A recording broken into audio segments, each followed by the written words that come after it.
Hello everyone, तो आपका स्वागत है एक बार फिर से आपके अपने यूट्यूब चैनल एमएस पथेरिया पे। और आज का हम लेक्चर जो पढ़ने वाले हैं वो मूविंग कॉइल गैल्वेनोमीटर के ऊपर पढ़ेंगे।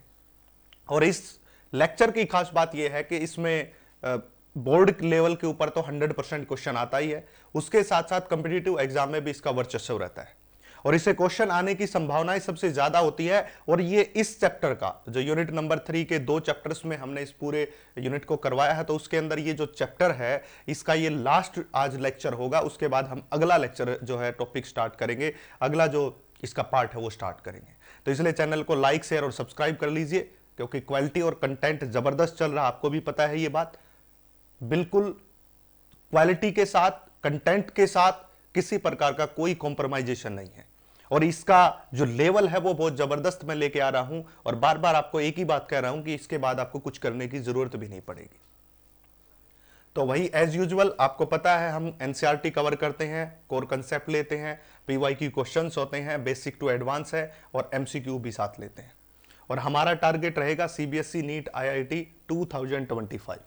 टॉपिक का नाम moving coil galvanometer and its current sensitivity conversion to ammeter and voltmeter के अंदर। तो सबसे पहला टॉपिक है आज का हमारा मूविंग कॉइल गैल्वेनोमीटर।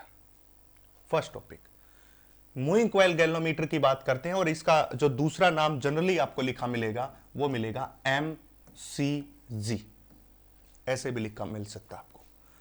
ये दो नाम में से इसको प्रसिद्ध है, एमसीजी के नाम से सबसे ज्यादा प्रसिद्ध है। डायरेक्ट आपको कई बार यह भी मिल जाएगा कि डिफाइन द एमसीजी, एमसीजी क्या है उसको एक्सप्लेन कीजिए। तो गैल्वेनोमीटर और मूविंग कॉइल गैल्वेनोमीटर क्यों नाम इसका पड़ा, उन दोनों के बारे में हम बात करेंगे। कॉइल, मूविंग कॉइल गैल्वेनोमीटर, इन तीनों वर्ड में इसका अपना अपना मतलब है। सबसे पहले तो इस जो आपको गैल्वेनोमीटर दिखाई दे रहा है, इसका जो यूज है वो सबसे पहले यूज किया जाता है किसी भी सर्किट में करंट को डिटेक्ट करने के लिए। बट आजकल कुछ एडवांसमेंट टेक्नोलॉजी के साथ ऐसा भी कर दिया कि हम उसको मेजर भी कर सकते हैं कि कितना करंट है, क्योंकि मेजर करने के लिए दूसरा डिवाइस थोड़ी ना लगाएंगे। इसलिए उसी के अंदर ये सुविधा दे दी है कि मूविंग कॉइल गैल्वेनोमीटर एक ऐसा डिवाइस है जो मेजर के साथ साथ डिटेक्ट भी करता है करंट को। तो मेनली जो इसका यूज होता है वो किस लिए हो जाता है, करंट को डिटेक्ट करने के लिए किसी सर्किट में। तो हम क्या कहेंगे, it is a device, basically अगर हम बात करें, it is a device which is use to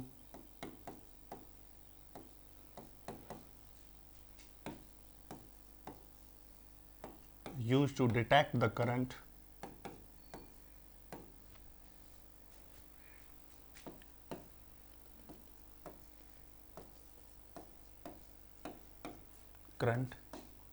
in a circuit. किसी भी सर्किट में करंट को डिटेक्ट करता है और आगे लिख सकता हूं एंड मेजर इट, और उसको मेजर भी कर सकता है। उसी को हम क्या कहते हैं, मूविंग कॉइल गैल्वेनोमीटर कहते हैं या एमसीजी कहते हैं। दोनों इसी के नाम है। आप इसको मूविंग कॉइल गैल्वेनोमीटर भी कह सकते हो और आप इसको एमसीजी भी कह सकते हो, मूविंग कॉइल गैल्वेनोमीटर। सबसे पहले जब इस मूविंग कॉइल गैल्वेनोमीटर को आपको समझना है कि ये कैसे करंट को डिटेक्ट करेगा, कैसे इसका प्रिंसिपल काम करता है, किस हिसाब से कैसे जो बातें चल रही है वो है, तो उसके लिए आपको इसकी कंस्ट्रक्शन पे जाना होगा, यानी कि ये बना हुआ कैसा है। तो इसलिए हम जो पढ़ेंगे वो इसके कंस्ट्रक्शन के बारे में पढ़ेंगे, बेसिकली कि इसकी कंस्ट्रक्शन किस हिसाब से है। क्योंकि एक बार अगर आपको इसकी कंस्ट्रक्शन के बारे में पता चल गया तो उसके बाद ही आपको प्रॉब्लम क्रिएट नहीं करेगा। तो चलिए इसकी कंस्ट्रक्शन की बात करते हैं। तो सबसे पहले हमारे पास ये आयरन का एक पीस होता है। इस आयरन के पीस को आप सिलेंड्रिकल फॉर्म में भी ले सकते हो, स्फेरिकल फॉर्म में भी ले सकते हो, या स्क्वायर की फॉर्म में भी ले सकते हो, वो आपकी मर्जी है किसी प्रकार। और इस आयरन पीस को एक नॉन मैग्नेटिक कवर से डाल दिया जाता है, जैसे ब्रास डाल दिया, ये नॉन मैग्नेटिक कवर है इसके चारों। अब एक एक बात ध्यान से समझ लेना, पूरे टॉपिक को मैं एक्सप्लेन कर रहा हूं। आपको ये जो अंदर दिखाई दे रहा है, ये जो आपको अंदर दिखाई दे रहा है ये वाला हिस्सा, ये हमारा आयरन का हिस्सा है। आयरन का पीस इसके अंदर रख दिया है क्योंकि आयरन का पीस एक मैग्नेटिक मटेरियल के रूप में काम करता है। और इसके बाहर एक नॉन मैग्नेटिक कवर इस आयरन को दिया है, नॉन मैग्नेटिक कवर इस आयरन को दिया। फिर हमने क्या किया, एक इंसुलेटिंग कॉपर वायर लिया और इंसुलेटिंग कॉपर वायर से हमने क्या कर दिया, यहां से एक कोयल बनानी शुरू कर दी रेक्टेंगुलर। इस प्रकार से।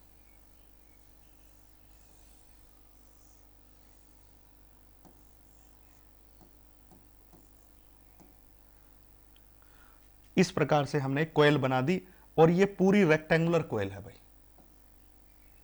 जो पूरी कोयल है ये पूरी रेक्टेंगुलर कोयल है। यहां पे एक मिरर लगा हुआ है जिसको एम मिरर कह दिया। मिरर डिफ्लेक्शन को नोट करने के लिए इस मिरर का सबसे ज्यादा यूज होता है। कैसे यूज होता है वो सारे डिस्कशन करेंगे, अभी इसका जो है डायग्राम हम ड्रॉ कर रहे हैं। इसके बाद इस पूरे के पूरे चैम्बर को हमने क्या कर दिया है, कवर अप कर दिया है प्रोटेक्शन के लिए। इस प्रकार से नीचे हमने इसको लेवलर लगा दिए। लेवलर का मतलब स्क्रू को जो इसको बैलेंस करके रखेंगे। बैलेंस का मतलब यानी कि ऐसा ना हो जाए, ऐसा नहीं होना चाहिए कि ऊंचा नीचा हो, दोनों तरफ से सेम समतल बैलेंस पे होना चाहिए। इसलिए हमने यहां पे ये दो लेवलर लगा दिए हैं जो इसके लेवल को बैलेंस रखेंगे, एक ही लेवल पे दोनों को रखेंगे। तो हम जो जो बातें इसके अंदर है वो सारी मैं एक एक करके लिखता जाता हूं। तो सबसे पहले ये हो जाएगा हमारा आयरन पीस, ठीक है। ये हो जाएगा नॉन मैग्नेटिक कवर जो ब्रास का भी हो सकता है, नॉन मैग्नेटिक, इसको ब्रास का भी ले सकते हो, ठीक है भाई। इसके बाद ये हमारा मिरर है और ये जो वायर है इसको कहते हैं फोस्फोब्रोंज वायर। ये फोस्फोब्रोंज का वायर होता है भाई। खास बात होती है इस वायर की भी, और इसी वायर का हम क्या करते हैं, यूज करते हैं, दूसरे वायर का यूज नहीं करेंगे, फोस्फोब्रोंज वायर का। सिंपल लोहे का जो वायर होता है ना, जैसे आपने जब कभी घर बनते हुए दिखाई देंगे तो उसके अंदर आपने वायर के साथ बाइंडिंग करते हैं, सीरिया बाइंडिंग करते हैं। जो आपकी आयरन रोड्स होती हैं, ऊपर जब आपका घर का कंस्ट्रक्शन होता है और उस पर छत आती है तो उससे पहले आपने देखा होगा कि आयरन की रोड्स को बांधा जाता है, पूरा जाल बिछाया जाता है। उस जाल के अंदर एक वायर्स यूज होते हैं पतले पतले, और जो वायर्स यूज होते हैं ना वो वायर्स आयरन के हैं, और ये भी उसी तरह का वायर है जिसको फोस्फोब्रोंज का वायर कहते हैं। पर हम उस आयरन वायर को यूज नहीं कर रहे, हम फोस्फोब्रोंज वायर को यूज कर रहे हैं। उसका रीजन क्या है वो भी मैं आपको बताऊंगा। इसके साथ साथ हमने इसको एक मैग्नेटिक फील्ड प्रोवाइड कर दिया, ये कर दिया, ये मैग्नेटिक फील्ड। ये मैग्नेट का नॉर्थ पोल और ये मैग्नेट का साउथ पोल, साथ में इसको एक स्ट्रॉन्ग मैग्नेटिक फील्ड देना हमें इस प्रकार से। और ये हमारे पास एक रेक्टेंगुलर कोयल है, that is P Q R S. ये P Q R S, P Q R S, ये क्या है, आपकी रेक्टेंगुलर कोयल है। यहां लिख देता हूं पी क्यू आर एस एक रेक्टेंगुलर कोयल है।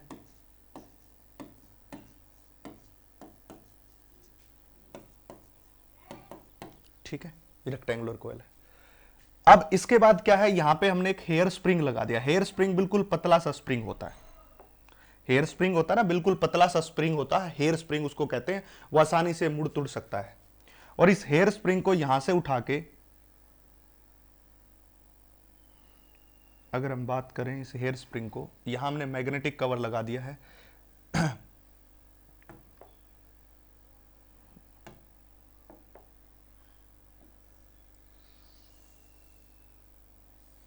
यहां एक टर्मिनल दे दिया जिस टर्मिनल को कहा T2। ये इसके साइड में से पास करना, मैं इसको आगे ले गया, आपको आगे नहीं ले जाना, यहीं से पास कर दो इसको, सीधा बाईपास यहां पे इस प्रकार से, यहां से बाईपास करके इसको यहां T2 टर्मिनल से कनेक्ट कर दो। इसको थोड़ा सा आप और ऐसे भी कर सकते हो, थोड़ा सा चेंज आप यहां कर सकते हो,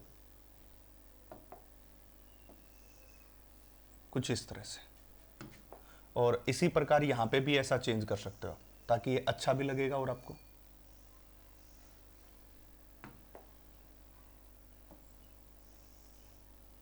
इस तरह का, ठीक है। ये जो वायर है ये किसका है, फोस्फोब्रोंज का,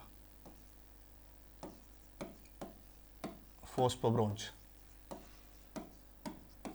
यहां से हमने इसको कनेक्ट कर दिया T2 टर्मिनल से, और यहां से हमने इसको कनेक्ट कर दिया T2 टर्मिनल से, और एक टर्मिनल हमने इसको और देना है जिसको हम T1 टर्मिनल कहेंगे। इसको हम क्या कहेंगे, मिरर। ये हमारा मिरर हो गया, ठीक है। और ये हमारा मैग्नेट हो गया, ये हमारा एयर स्प्रिंग, ये लेवलर जो लेवल करेंगे इसका, ठीक है भाई। ये क्या हो गया, लेवलर हो गया। तो इस प्रकार से जो है, इस प्रकार से आपका ये डायग्राम हो चुका है। और एक यहां से यहां से एक कनेक्शन और करके यहां एक टर्मिनल और दे दो, जिसको T1 टर्मिनल कह दो, इस प्रकार से। ठीक है, और ये जो आपका T2 टर्मिनल है, ये इसके पीछे से भी जा सकता है और इसके आगे से भी जा सकता है। कोशिश करना यहां से लेके जाओ। ठीक है, ये डायग्राम जो है, जो मैग्नेटिक फील्ड है उसके पीछे से ये पास हो जाएगा इस प्रकार से।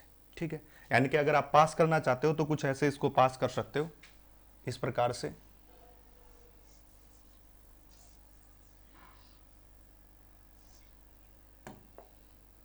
इसको मैं थोड़ा बड़ा कर देता हूं, यहां से ऐसे, ये बड़ा कर दिया, और इस मैग्नेट को यहां पे ले जाके खत्म कर देता हूं बस।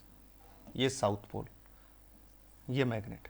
अब इसके पीछे से ये वायर गया और जाके इस टर्मिनल से कनेक्ट हो गया,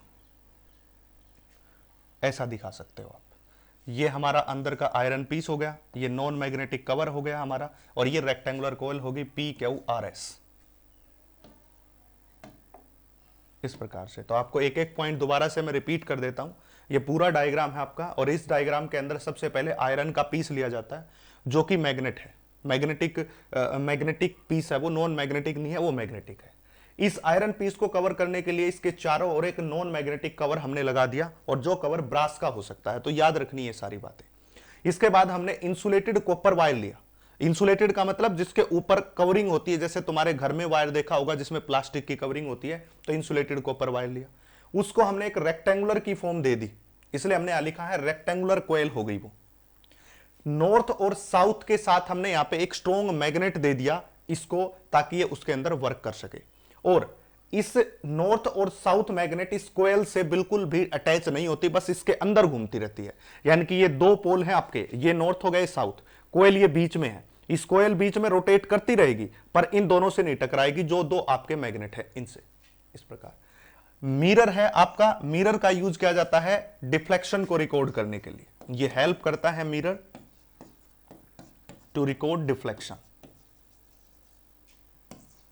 देखिए भाई, जो मैं कंस्ट्रक्शन करवा रहा हूं इसको आपको लिखना खुद से पड़ेगा।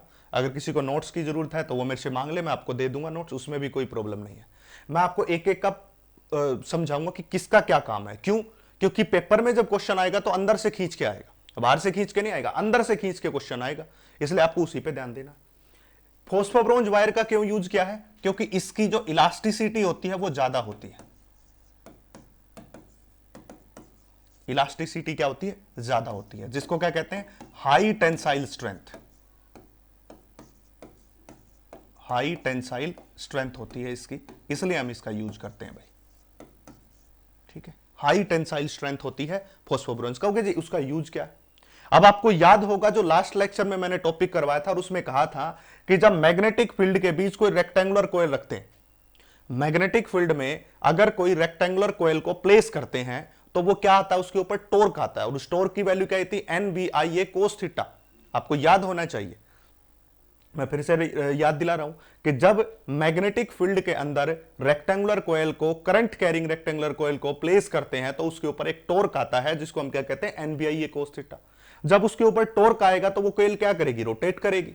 और जब कॉइल रोटेट करेगी बार बार, एक बार ऐसे जाएगी। कॉइल का रोटेशन कैसा होगा? मैं आपको समझाता हूं कॉइल का रोटेशन कैसा होगा। कॉइल का रोटेशन आपको देखने को मिलेगा कुछ ऐसा होगा। ये कॉइल एक बार ऐसे जाएगी, फिर वापस ऐसे आएगी, फिर ऐसे जाएगी, फिर पूरा रोटेशन कभी नहीं करती कॉइल, हाफ रोटेशन के बाद वापस हो जाती है। ऐसे जाएगी, फिर वापस ऐसे जाएगी, ऐसे जाएगी, फिर ऐसे जाएगी। ये था, बैक गई, फिर वापस ओरिजिनल पोजीशन, फिर बैक गई, फिर ओरिजिनल पोजीशन। जब बार बार ऐसा काम होगा तो उसके कारण ऐसा हो सकता है कि ये वायर जो ऊपर वाला वायर जो है फॉस्फोब्रोंज वायर का जो हमने ले रखा, वो टूट सकता है। कब टूट सकता है? अगर उस मटेरियल की इलास्टिसिटी कम हो, कम टेंसाइल स्ट्रेंथ का लगा दे। मान लिया यहां पे आयरन का यूज कर लेते, एक लोहे का वायर ले लेते। अब आप अपने घर में ये एक्सपेरिमेंट कर सकते हो कि अगर आप कोई लोहे का वायर लेते हो तो बार बार ऐसे करो, उसको मोसो सीधा करो, उसको ऐसे बेंड करो, सीधा कर दो। और कई बार आपने देखा भी होगा किसी चीज को, जब हमने आयरन की चीज को तोड़ना होता है तो हम उसको बार बार फोल्ड करते हैं, ऐसे करते हैं, फोल्ड करते हैं, ऐसे करते हैं। जब 4-5 बार करते हैं तो वो टूट जाता है, क्योंकि उसकी टेंसाइल स्ट्रेंथ और इलास्टिसिटी कम होती है। अगर टूट गया तो फिर ये पूरा का पूरा प्रिंसिपल ही काम नहीं करेगा। तो इसीलिए क्या होता है कि यहां पे फॉस्फोब्रोंज वायर का यूज करते हैं, जिसकी हाई टेंसाइल स्ट्रेंथ होती है। उसकी हाई टेंसाइल स्ट्रेंथ और इलास्टिसिटी होने के कारण उसको कितनी बार आप मोड़ तोड़ रहे हो, फिर भी वो नहीं टूटता। नहीं टूटता तो हमारा ये जो सिस्टम है वो काम करता रहेगा। इसके साथ साथ हमारे पास जो मैग्नेट है वो स्ट्रॉन्ग मैग्नेट होना चाहिए, और उसका मैग्नेट स्ट्रॉन्ग बनाने के लिए हम क्या लेते हैं, हॉर्स शू शेप मैग्नेट ले लेते हैं भाई, शू शेप मैग्नेट, स्ट्रॉन्ग मैग्नेट लेते हैं भाई। हॉर्सशू शेप की स्ट्रॉन्ग मैग्नेट का हम यूज करते हैं। यहां पे जो मैग्नेट है वो स्ट्रॉन्ग होनी चाहिए, और स्ट्रॉन्ग बनाने के लिए उसकी कटिंग किस हिसाब से की जाती है, शू शेप में की जाती है। दूसरी बात इसका काम होता है रेडियल मैग्नेटिक फील्ड बनाना।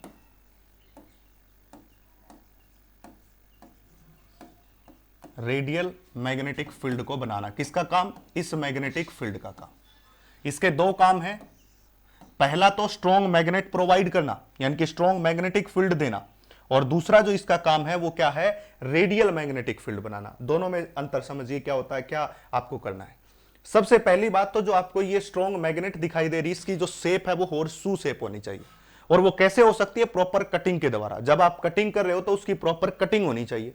कटिंग के बाद आपने एक हॉर्सशू शेप की मैग्नेट बना दी, हॉर्स की शू शेप आपने देखा होगा। वो मैग्नेट इसलिए बनाई क्योंकि वो सबसे तगड़ा, सबसे स्ट्रॉन्ग मैग्नेटिक फील्ड बनाता है। उसका रीजन लेने का यही है कि वो सबसे स्ट्रॉन्ग मैग्नेटिक फील्ड जो है वो प्रिपेयर करता है, बनाता है, इसलिए हमने हॉर्सशू शेप की मैग्नेट आपको प्रोवाइड करने के लिए कहा है। दूसरी बात, रेडियल मैग्नेटिक फील्ड बनाना इसका काम होता है। रेडियल मैग्नेटिक फील्ड का मतलब क्या होता है, जो आपको ये कोयल दिखाई दे रही है रेक्टेंगुलर, ये आपको रेक्टेंगुलर कोयल दिखाई दे रही है, और ये आपको मैग्नेट दिखाई दे रही है नॉर्थ और साउथ। हम यहां पे कुछ ऐसा करने वाले हैं कि जो ये रेक्टेंगुलर कोयल का प्लेन है, जो रेक्टेंगुलर कोयल का प्लेन है, वो सभी पोजीशन में, चाहे वो कितनी पोजीशन में घूमे, हमेशा पैरेलल रहना चाहिए मैग्नेटिक फील्ड के। मैंने क्या कहा कि जो रेक्टेंगुलर कोयल का प्लेन है वो हमेशा मैग्नेटिक फील्ड के पैरेलल रहना चाहिए। अगर वो मैग्नेटिक फील्ड के पैरेलल होगा तो एंगल थीटा कितने डिग्री बनेगा, 0 डिग्री। ये आपको पहले लेक्चर में भी समझा चुका हूं, जिसका लिंक मैं ऊपर भी दूंगा, जो इससे पहले वाला टॉर्क वाला लेक्चर था, वहां भी समझा चुका हूं मैं कि यानी कि जब मैग्नेटिक फील्ड और प्लेन ऑफ कोयल के बीच हमेशा पैरेलल होंगे, मान लिया जाए, अब समझिए, ये जो कोयल का प्लेन है, ये पूरा कोयल का प्लेन है, और ये मैग्नेटिक फील्ड की डायरेक्शन है। अगर दोनों एक ही प्लेन में चल रहे हैं, ये मैग्नेटिक फील्ड, ये पेन मैग्नेटिक फील्ड की डायरेक्शन को शो कर रहा है, और ये जो आपका प्लेन है कोयल का, ये दोनों के दोनों एक दूसरे के पैरेलल हैं। अगर एक दूसरे के पैरेलल है तो दोनों के दोनों की डायरेक्शन सेम, तो एंगल थीटा कितना होगा, 0 डिग्री। जब एंगल 0 डिग्री होता है तो आपको पता होना चाहिए कि लास्ट लेक्चर में हमने टॉर्क करवाया था, that is torque is equal to N B I A cos theta. ठीक है, अगर ये थीटा 0 डिग्री होगा तो कोस 0 की वैल्यू कितनी होती है, 1 के बराबर होती है। तो ये टॉर्क भी कितना होगा, मैक्सिमम होगा, और मैक्सिमम टॉर्क की वैल्यू क्या होती है, NBIA। लास्ट टाइम भी ये क्लास में मैं करवा चुका हूं सारी बातें। Torque is equal to NBIA maximum होता है। ये मैक्सिमम टॉर्क बताया था, पर ये मैक्सिमम टॉर्क कब होता है, जब फील्ड रेडियल मैग्नेटिक फील्ड हो। और ये 2 नंबर में क्वेश्चन अलग से आता है, मैं आपको बता दूं, बोर्ड लेवल पे 2 नंबर में क्वेश्चन अलग से पूछा जाता है कि what is radial magnetic field. Radial magnetic field वो मैग्नेटिक फील्ड है जिसमें प्लेन ऑफ कोयल और मैग्नेटिक फील्ड दोनों के दोनों हमेशा क्या रहते हैं, पैरेलल रहते हैं। तो हम इसकी डेफिनेशन लिखेंगे तो हम कहेंगे कि it is a magnetic field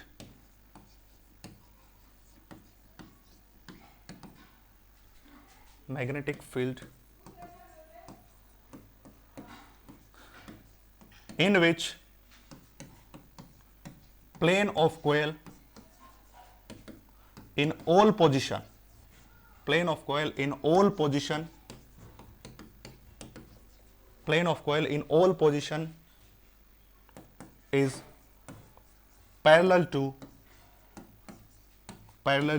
magnetic field. So it produce maximum torque.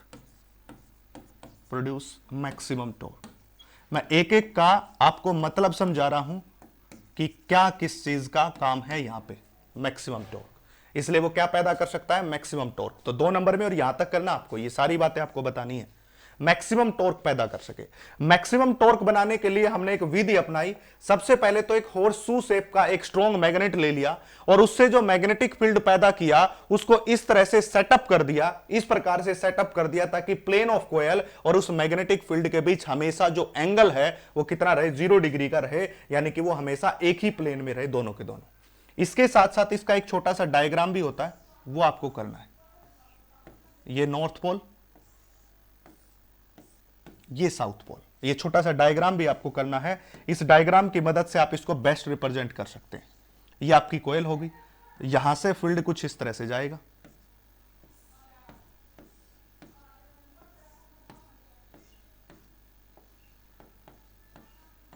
इस प्रकार से। तो ये रेडियल मैग्नेटिक फील्ड का एग्जांपल है और ये हॉर्स शू शेप है। हॉर्स की जो शू शेप होती है ना, वो शेप है मैग्नेट की और ये रेडियल मैग्नेटिक फील्ड को डिनोट कर रहा है। यहां डॉटेड लाइन आप शो कर सकते हो इस प्रकार से। तो ये रेडियल मैग्नेटिक फील्ड आपको शो कर रहा है, उसका डायग्राम नीचे है। और इसकी खास बात यह है कि इस मैग्नेटिक फील्ड और प्लेन ऑफ कॉइल हमेशा एक ही प्लेन में, सभी पोजीशन में। सभी पोजीशन का मतलब क्या हुआ कि जब मैग्नेटिक फील्ड लगेगा तो ये जो कॉइल है, ये कॉइल क्या करेगी, रोटेट करेगी। रोटेशन के बावजूद भी मैग्नेटिक फील्ड और इस प्लेन ऑफ कॉइल के बीच दोनों का प्लेन सेम है, दोनों का एंगल 0 डिग्री होगा। तब भी चाहे वो इस पोजीशन में, चाहे वो इस पोजीशन में, चाहे इस पोजीशन में, किसी भी पोजीशन में रहे, सभी पोजीशन में ऐसा होना चाहिए, तभी ये हमारा मूविंग कॉइल गैल्वेनोमीटर जो है वर्क करेगा। अगर आपको लिखना है इसकी कंस्ट्रक्शन में तो मैं बोल देता हूं, आप डिनोट कर सकते हो। तो let us consider a iron piece which is covered with non magnetic cover of brass and now we make a rectangular frame of insulated copper wire which is attached to a head, torsion head। इसको टॉर्सिन head कहते हैं भाई, इसका नाम होता है torsion head. Through a phosphor bronze wire and mirror, किसके through, phosphor bronze wire और मिरर के थ्रू हम इसको करते हैं। And a north and south pole is the pole of a strong horseshoe shape magnet, ठीक है, which provide a strong magnetic field to the coil. इस प्रकार आप इसको लिख सकते हैं, आप स्लो करके लिख सकते हैं, मैंने आपको बता दिया। मैं सोचता हूं कि लंबा वीडियो ना खींचे, बाकी जो बातें हैं जो लिखनी है, जो जरूरी है नोट्स के लिए आपके लिए, वो सारी बातें लिख रहा हूं। आपको प्रत्येक बात का मतलब समझाना है कि phosphor bronze wire highly elastic, high tensile strength और हाई कंडक्टिविटी भी होती है, साथ लिख सकते हो इसकी, हाई कंडक्टिविटी, हाई कंडक्टिविटी भी होती है, ये भी आप लिख सकते हो। आयरन का पीस, नॉन मैग्नेटिक ब्रास का कवर लिया, पी क्या वायरस रेक्टेंगुलर कोयल है, मिरर जो है वो रिकॉर्ड करता है डिफ्लेक्शन को, इसके लिए फोस्फोब्रोंज वायर हेड हो गया, टॉर्सिन जो इस पूरे को पकड़ के रखेगा। तो लेवलर क्या है, इसको एक लेवल में रखेंगे, एक ही लेवल में, टर्मिनल इसके कनेक्शन को कंप्लीट करते हैं। तो प्रत्येक बात मैंने आपको यहां समझाई है इसके बारे में। अब हम इसकी वर्किंग के बारे में देखते हैं, जो बड़ी मुश्किल नहीं है, बस बातें आप कर चुके हो, सारी बातें आप यहां से लिख चुके हो। इसकी वर्किंग में कुछ नहीं है, जस्ट 2 मिनट का काम है वर्किंग का, ठीक है। अब एक बात सोचो, जब किसी रेक्टेंगुलर कॉइल को मैग्नेटिक फील्ड में रखोगे तो कौन आएगा, टॉर्क आएगा, जो मैं पहले ही पढ़ा चुका हूं आपको इससे पहले वाले चैप्टर में। तो मैंने क्या कहा, व्हेन रेक्टेंगुलर कॉइल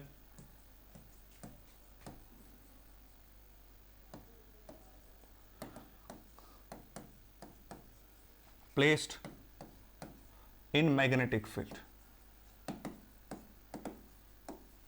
उसको जब मैग्नेटिक फील्ड में रखा जाता है तो टॉर्क कम्स इनटू प्ले, तो torque comes into play, torque आएगा और उस टॉर्क की जो वैल्यू होगी वो कितनी होगी, that is N B I A, that is maximum torque, equation number 1। क्यों होगा मैक्सिमम, क्योंकि इससे पहले बता चुके हैं कि रेडियल मैग्नेटिक फील्ड बना हुआ, ये पूरी डिस्क्रिप्शन रेडियल मैग्नेटिक फील्ड की मैं लिख चुका हूं। और क्योंकि यहां पे थीटा जो है वो 0 डिग्री के बराबर होगा, बस इतना लिख के छोड़ दें। और पहले हम उसको बखान कर चुके हैं, उसके बारे में बातें कर चुके हैं कि रेडियल मैग्नेटिक फील्ड होगा। अब एक बात सोच के देखिए, जैसे इस कोयल को मैग्नेटिक फील्ड में रखा गया तो टॉर्क आया, टॉर्क के कारण ये कोयल रोटेट कर गई। अब रोटेशन के बाद ये कोयल अपनी ओरिजिनल पोजीशन पे वापस तो आएगी, इसको वापस अपनी ओरिजिनल पोजीशन पे लेके आने के लिए एक नया टॉर्क आएगा और जिस टॉर्क का नाम रीस्टोरिंग टॉर्क होगा। कहने का मतलब, जब मैंने इस कोयल को मैग्नेटिक फील्ड में रखा तो एक टॉर्क आया और टॉर्क ने इस कोयल को रोटेट कर दिया। जैसे इस कोयल को रोटेट किया तो एक दूसरा टॉर्क आया जो वापस इसको ओरिजिनल पोजीशन के ऊपर खींच के लेके आएगा, इस प्रकार से। उसी को हम क्या कहते हैं, रीस्टोरिंग टॉर्क। तो इसके बाद क्या होगा, दूसरे पॉइंट में रीस्टोरिंग टॉर्क, रीस्टोर करना, restoring torque bring coil to original position.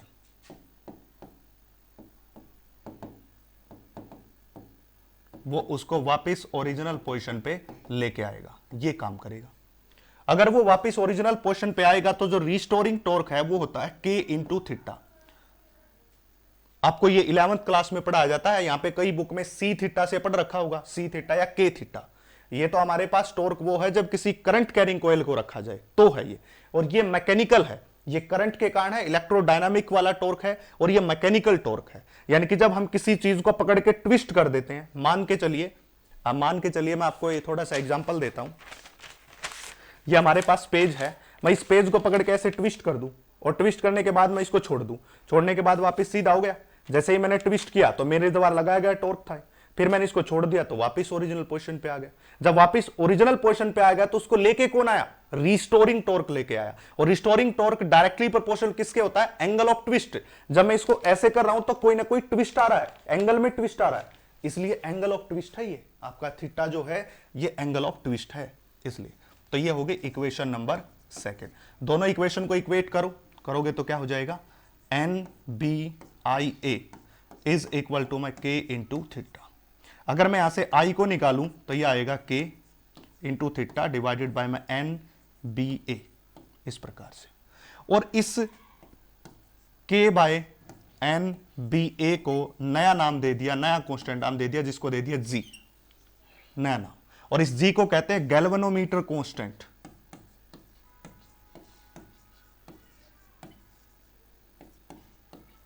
जो इसका नया नाम है वो है गैल्वेनोमीटर कांस्टेंट। ठीक है, तो अब सिंप्लीफाई करेंगे तो I इस पूरे की जगह G लिख दिया, तो I इज इक्वल टू में G theta, I is equal to G theta. ये क्या हो गया? I is equal to G theta हो गया, इस प्रकार आ गया। यानी कि हमारे पास क्या आ गया कि जो करंट है, जो हमारे पास करंट है वो आ गया G इंटू थीटा। यानी कि कहने का मतलब current is directly proportional to theta. अब ये थीटा कौन है? डिफ्लेक्शन है, जो डिफ्लेक्शन पैदा हो रहा है। और इस डिफ्लेक्शन को नोट करने का काम किसका? मिरर का। देखो लिखवा रखा है, इस डिफ्लेक्शन को नोट करने का काम किसका है? मिरर का है। यानी कि जैसे ही ये काम करना शुरू करेगा तो इसमें डिफ्लेक्शन आएगा, क्योंकि जितना करंट आ रहा उतना ही डिफ्लेक्शन, क्योंकि current is directly proportional to deflection. तो इसके डिफ्लेक्शन के कारण, इसके रोटेट करने के कारण कोई एंगल में डिफ्लेक्शन आया, और उस एंगल में डिफ्लेक्शन को नोट करने के लिए हमने मिरर लगा रखा है, और यह mirror lamp and brush arrangement से उस डिफ्लेक्शन को मेजर करता है। लैंप एंड ब्रश अरेंजमेंट से, लैंप एंड ब्रश अरेंजमेंट से उस डिफ्लेक्शन को नोट करेगा। जैसे उस डिफ्लेक्शन को नोट करेगा तो हमें किसका पता चलेगा? करंट का पता चलेगा। क्यों पता चलेगा? क्योंकि हमारे पास अभी अभी आया है कि current is directly proportional to theta के होता है। और मैंने पहले ही कहा था कि एक एक चीज को आपको अच्छे से बताऊंगा, इसलिए आपने कभी देखा होगा लेक्चर 1 घंटे का बन जाता है, 1 घंटा 10 मिनट का। तो देखिए, क्वालिटी सीखनी है तो टाइम लगेगा भैया, पूरी सीरीज के साथ आपको रहना पड़ेगा, तभी कुछ आएगा। ऐसा मैं कोई जादू या मुझे कोई ऐसा काढ़ा नहीं बना रखा जो तुम्हें पिला दूंगा आ जाएगा।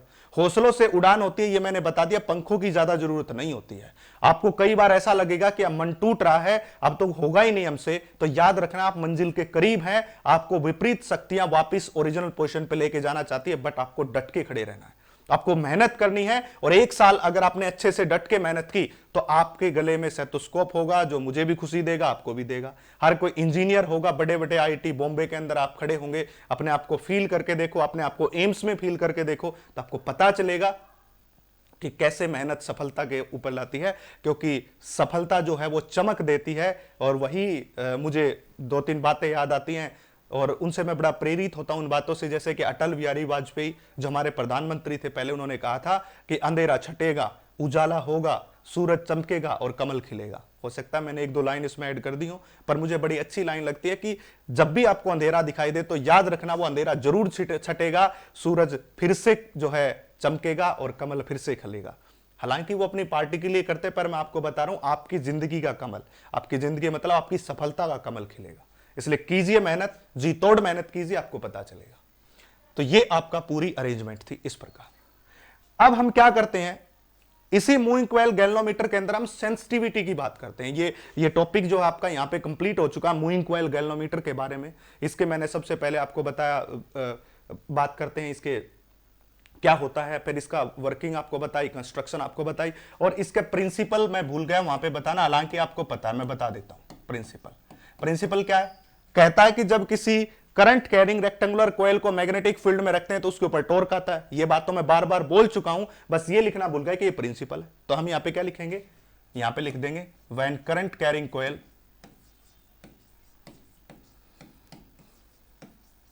इसी का यही तो प्रिंसिपल है इसका, current carrying coil placed in magnetic field, torque comes into play। तो उसके ऊपर क्या आएगा? टॉर्क आएगा, टॉर्क कम्स इनटू प्ले। ये इसका प्रिंसिपल है, सिंपल सा। वर्किंग बता दी, यहां तक कवर अप कर दिया। अब हम बात करते हैं इसकी सेंसिटिविटी का, इसकी सेंसिटिविटी की बात करते हैं भाई। इस सेंसिटिविटी वर्ड का मतलब क्या होता है, ये ध्यान से देखिए। सेंसिटिविटी, अब सेंसिटिव कौन होता है? सेंसिटिव वही होता है, देखो आप जनरल भाषा में समझो। सबसे पहले तो अब कोई एक ऐसा इंसान होता है सेंसिटिव, जिसको आपने थोड़ा सा भी बोल दिया ना, कुछ भी, मतलब ऐसी बात जो नॉर्मल सी बात बोल दी तो रोने लग जाते हैं। जैसे अपनी दीदियां होती है, वो रोने लग जाती हैं, उसको कुछ भी थोड़ा सा भी कह दिया तो वो रोना शुरू कर देती हैं। तो वो ज्यादा सेंसिटिव है, किसी भी चीज के प्रति है, तो उसको कहते हैं सेंसिटिविटी। अब मूविंग कॉइल गैल्वेनोमीटर में सेंसिटिविटी कैसे समझोगे? कहने का मतलब यह है कि जब इसके अंदर से हमने 20 एम्पियर करंट को पास कर दिया, मान के चलिए कि हमने यहां पे 20 एम्पियर करंट देखा। अब 20 एम्पियर करंट के बाद इसने शो करना शुरू कर दिया कि सर्किट में करंट है, क्योंकि इसका मेन यूज क्या है? किसी भी सर्किट में यह पता करना कि उसमें करंट है या नहीं है। हमने किसी सर्किट के अंदर से 20 एम्पियर करंट पास कर रखा है, हमने वहां पे गैल्वेनोमीटर जाके लगा दिया, तो इसने कह दिया कि हाँ है, बोलेगा जी हाँ है, करंट है, इसने चिल्लाना शुरू कर दिया। अब मैंने क्या किया, उसके अंदर से 0.01 एम्पियर, कितना? 0.01 एम्पियर करंट ये कर दिया। ये बहुत छोटा करंट है, बहुत ही छोटा करंट है। अब देखो, कंपैरिजन टू 20 एम्पियर 0.01 एम्पियर तो बहुत छोटा करंट है। अगर मैंने 0.01 एम्पियर करंट उस सर्किट में पास किया और गैल्वेनोमीटर उस सर्किट में लगा दिया, उसने फिर से चिल्लाना शुरू कर दिया कि जी करंट है, तो इसका मतलब वो सेंसिटिव है। मतलब हम कम से कम करंट पास करने के बावजूद भी उसमें डिफ्लेक्शन शो करवा रहा है, तो इसका मतलब वो हमारा इंस्ट्रूमेंट सेंसिटिव है। वो बहुत ही अच्छा इंस्ट्रूमेंट है, क्योंकि वो बहुत स्मॉल करंट को भी डिटेक्ट कर लेता है। ठीक है, तो इसका मतलब अगर गैल्वेनोमीटर को हम क्या कहेंगे? Galvanometer is said to be a sensitive.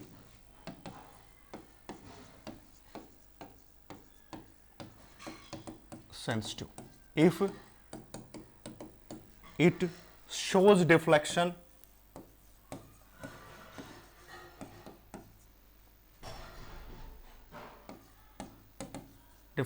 even if very small current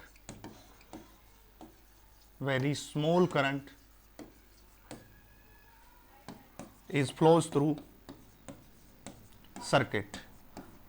ठीक है भाई, बहुत ही स्मॉल करंट उस सर्किट में से पास हो रहा है और फिर भी वो डिफ्लेक्शन दे रहा, चिल्ला रहा है कि हाँ जी करंट है, तो उसको हम क्या कहेंगे? सेंसिटिव कहेंगे। अच्छी बात तो वही है ना, 20 एम्पियर 10 एम्पियर को तो कोई भी बता देगा। 20 एम्पियर करंट में हाथ लगा लो, आपको ही पता चल जाएगा। करंट पे हाथ लगाओ, आपको करंट लगेगा, पता चल गया। अगर उस सर्किट में से 0.00001 एम्पियर करंट है, आप हाथ लगाओगे, आपकी बॉडी भी सेंस नहीं कर पा रही। पर गैल्वेनोमीटर अगर उसको भी सेंस कर ले तो बहुत अच्छा गैल्वेनोमीटर है, सेंसिटिव गैल्वेनोमीटर है। और अभी अभी हमने पढ़ा कि that is I is equal to my N,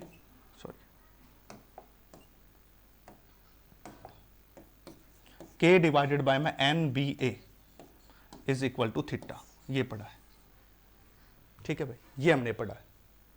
देखिए ये रहा, K बाय NBA को G कहा है तो K बाय NBA, इस प्रकार से पढ़ा है।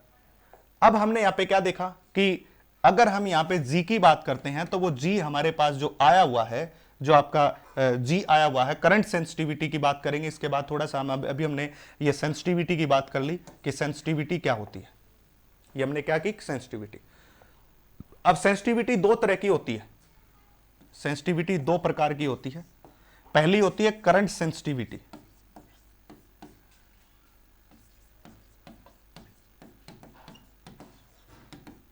और दूसरी होती है वोल्टेज सेंसिटिविटी। दो तरह की होती है, एक होती है करंट सेंसिटिविटी और एक होती है वोल्टेज सेंसिटिविटी। जब वो करंट को सेंस करता है तो करंट सेंसिटिविटी, वोल्टेज को सेंस करता है तो वोल्टेज सेंसिटिविटी। इसलिए हमने इसी प्रकार इसको डिजाइन किया है। तो इसका नाम पढ़ते हैं। सबसे पहली हो जाएगी हमारे पास करंट सेंसिटिविटी, ऐसे लिख दिया मैंने, करंट सेंसिटिविटी। और साथ साथ ये बहुत सारे क्वेश्चंस है जो मैंने कवर अप कर दिए हैं। एग्जाम्पल के तौर पे ये डिफ्लेक्शन पूछता है क्या होता है, पहला क्वेश्चन। और मैं आपको बता दूं जो आपके एमसीक्यू के रूप में किसी सेंट्रल यूनिवर्सिटी एग्जाम के अंदर, आईआईटी पीएमटी के अंदर आता है, तो कहता है फॉस्फोब्रोंज वायर की क्या प्रॉपर्टी है, one of the properties, elasticity ज्यादा, high tensile strength, high conductivity, ये उसकी प्रॉपर्टी होती है। जीरो रस्टिंग, उसकी रस्टिंग नहीं होनी चाहिए विद टाइम के साथ, ये भी इसके अंदर आता है। आयरन पीस है, नॉन मैग्नेटिक वाला ब्रास का यूज करते हैं। मिरर का क्या यूज होता है, ये भी एक क्वेश्चन में आता है। किस से डिफ्लेक्शन को मेजर करता है, लैंप एंड ब्रेस अरेंजमेंट के साथ करता है। फॉस्फोब्रोंज वायर का क्या यूज है, स्ट्रॉन्ग मैग्नेटिक फील्ड कैसे बनाई जा सकती है, किस शेप की होती है, हॉर्सशू शेप की होती है, प्रॉपर कटिंग से। रेडियल मैग्नेटिक फील्ड क्या होता है, मैक्सिमम टॉर्क क्या होता है, ये सारे एक एक नंबर में पूछे जाने वाले ऑप्शन वाले क्वेश्चन है, एमसीक्यू क्वेश्चन है। और इनमें से रेडियल मैग्नेटिक फील्ड वाला पीवाईक्यू का क्वेश्चन है, मैं आपको बता दूं। करंट सेंसिटिविटी को मैं सीएस से लिखूंगा। तो करंट सेंसिटिविटी का मतलब क्या हुआ, अगर मैं उस इंस्ट्रूमेंट में से यूनिट करंट पास करूं और वो डिफ्लेक्शन देना शुरू कर दे तो उसको हम क्या कहेंगे, करंट सेंसिटिविटी कहेंगे। तो क्या कहेंगे हम, deflection produced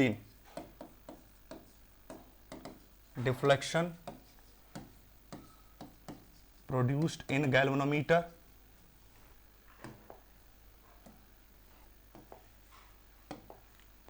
galvanometer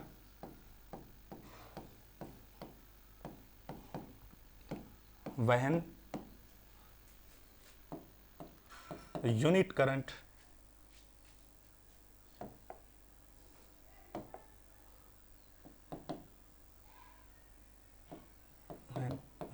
current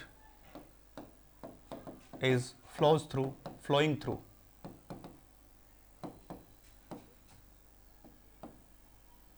galvanometer. जब उस गैल्वेनोमीटर में से यूनिट करंट पास होगा तो जो उसने डिफ्लेक्शन दिया है उसी को हम क्या कहेंगे, करंट सेंसिटिविटी कहेंगे। यानी कि हमने उस सर्किट में से यूनिट करंट पास कर दिया, जैसे ही यूनिट करंट पास किया तो उस सर्किट ने भी क्या शो कर दिया, डिफ्लेक्शन। तो हम इसी को क्या कहते हैं, करंट सेंसिटिविटी कहते हैं। अगर हम इस करंट सेंसिटिविटी की बात करें तो यह होता है 1/G। ये पहला फार्मूला, याद रखने वाली बातें, ये पहला फार्मूला 1/G। और जो आपको ये G है इसको मैं पहले भी बता चुका हूं, इसकी वैल्यू होती है K/NBA, इस प्रकार होती है। तो अगर मैं यहां से करंट सेंसिटिविटी निकालूंगा तो ये क्या हो जाएगा, 1/ में G की जगह रख दो K, ऊपर आ जाएगा NBA, ये हो जाएगा करंट सेंसिटिविटी। ये करंट सेंसिटिविटी का फार्मूला है। दूसरा आपको पता होगा, that is I is equal to में G थीटा, अभी अभी हमने एक्सप्लेन किया था। तो I भाग में theta is equal to G के बराबर हो गया। तो इस G की वैल्यू इसको भी यहां रख दो, तो दूसरा फार्मूला करंट सेंसिटिविटी का 1/G की वैल्यू हो जाएगी I और ऊपर चला जाएगा थीटा। ये भी करंट सेंसिटिविटी का फार्मूला, ये भी करंट सेंसिटिविटी, ये भी करंट सेंसिटिविटी, ये भी, तीनों को याद रखना है। और तीनों से प्रश्न आ सकता है आपका, याद रखने की बातें हैं ये कि तीनों से प्रश्न आ सकता है, पूछा जा सकता है, इसलिए आपको ये तीनों बातें याद रखनी है। इसके बाद हम कौन सा पढ़ेंगे, वोल्टेज सेंसिटिविटी, इसलिए उसको लिखता हूं मैं VS, वोल्टेज सेंसिटिविटी। सेम है, deflection produced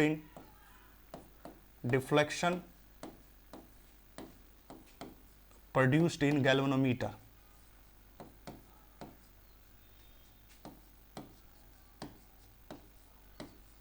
when unit volt is applied across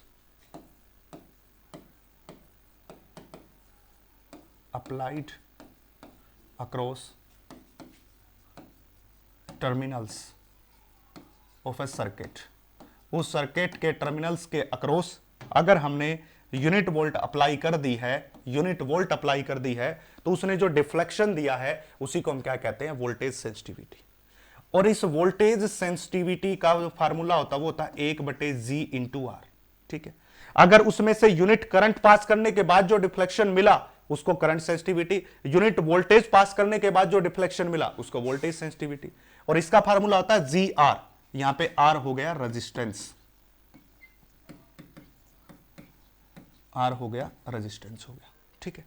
अब जी की वैल्यू पहले से ही पता है, तो वोल्टेज सेंसिटिविटी कितना हो जाएगा, जी की वैल्यू रखेंगे तो के, यहां पे आर और ऊपर चला जाएगा एन बी ए, एन बी ए, के आर ऊपर चला जाएगा एन बी ए, इस प्रकार से ही वोल्टेज सेंसिटिविटी। अब आप ध्यान से देखिए जरा, करंट सेंसिटिविटी को लिखा है 1/G और इसके बटे में कर दी वोल्टेज सेंसिटिविटी, उसको लिखा 1/GR, जी से जी कैंसिल, करंट सेंसिटिविटी भाग में वोल्टेज सेंसिटिविटी किसके बराबर हो जाएगा, आर के बराबर। पूछा गया क्वेश्चन है भाई, इसके ऊपर आया हुआ न्यूमेरिकल है, इसलिए याद रख ले, इंपॉर्टेंट है, इंपॉर्टेंट है क्योंकि ये क्वेश्चन पूछा गया है, ये क्वेश्चन आया हुआ है। करंट सेंसिटिविटी डिवाइडेड बाय में वोल्टेज सेंसिटिविटी किसके बराबर होती है, रेजिस्टेंस के बराबर होती है। तो वो क्वेश्चन ऐसा पूछ लेगा कि एक गैल्वेनोमीटर की करंट सेंसिटिविटी इतनी है, वोल्टेज सेंसिटिविटी इतनी है, आप उसका रेजिस्टेंस बता दीजिए। तो इस प्रकार से ये क्वेश्चन पूछा जा सकता है। अब हम क्या बातें करेंगे, अभी तक तो हमने करंट सेंसिटिविटी क्या होता है, वोल्टेज सेंसिटिविटी क्या होता है, उसके बारे में डिस्कशन किया है। अब हम यहां पे ये जानना चाहते हैं इस पूरे टॉपिक के अंदर कि करंट सेंसिटिविटी, वोल्टेज सेंसिटिविटी, इन दोनों को मिला के सेंसिटिविटी बोल दिया, ये डिपेंड किस पे करती है, हमें ये पता करना है। तो सेंसिटिविटी के ऊपर कौन कौन से फैक्टर होते हैं, तो फैक्टर अफेक्टिंग सेंसिटिविटी, कौन कौन से फैक्टर हैं जो सेंसिटिविटी को अफेक्ट करते हैं,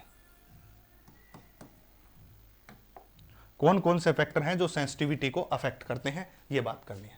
सबसे पहले तो करंट सेंसिटिविटी की बात करें तो उसका फार्मूला था हमारे पास NBA डिवाइडेड बाय में K। जनरलाइज कर दो इसको, एक से ही समझा देता हूं, दोनों से करने की जरूरत नहीं। अब एक बात सोचो, उस सर्किट की सेंसिटिविटी, क्योंकि जो आपकी वोल्टेज सेंसिटिविटी है उसका फार्मूला ये R एक्स्ट्रा रहा, बाकी सारी चीज तो वही है, इस प्रकार। तो आप देखोगे तो अगर हम N की बात करें, सबसे पहले N की बात करें, जैसे जैसे मैं N को बढ़ाऊंगा तो सेंसिटिविटी बढ़ेगी क्योंकि डायरेक्टली प्रोपोर्शनल है। तो हम क्या कहेंगे, as we increase N current sensitivity increase, ठीक है, but we can not increase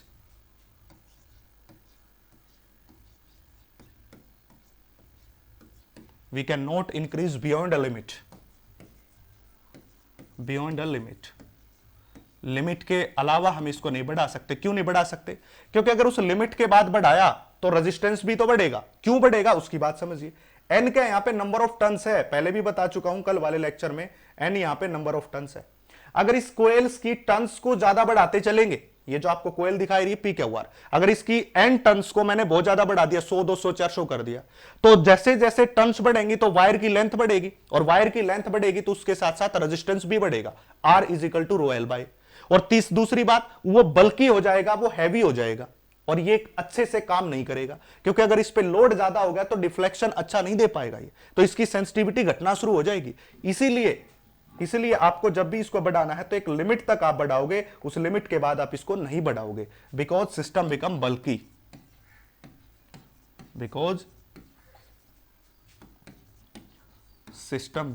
bulky,